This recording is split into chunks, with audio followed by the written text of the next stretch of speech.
2020 में मारूफ पाकिस्तानी अदाकारा हानिया आमिर क्या काम सरअंजाम देंगी, जानिए इस न्यूज में।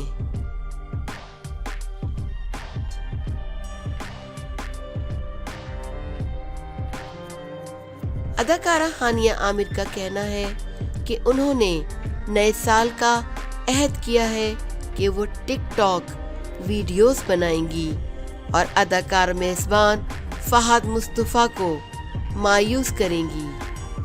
हानिया आमिर ने इंस्टाग्राम पर स्टोरी लगाई जिसमें उन्होंने अपनी एक वीडियो शेयर की। इंस्टाग्राम स्टोरी में शेयर की जाने वाली वीडियो में हानिया आमिर नए साल के लिए अपने अहद के हवाले से अपने मद्दाहों को आगाह कर रही हैं।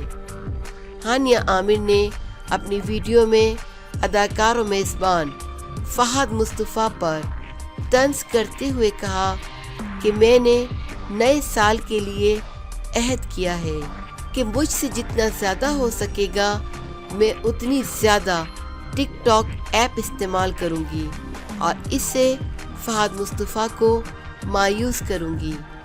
अदाकारा ने कहा कि मेरा टिकटॉक ऐप पर अकाउंट मौजूद है, लेकिन उस पर मैंने सिर्फ एक वीडियो अपलोड की हुई है और मैं उस वीडियो में पियानो बजा रही हूँ, लेकिन मेरे नए साल का अहद है कि मैं अब बाकायदगी से टिकटॉक ऐप इस्तेमाल करूँगी।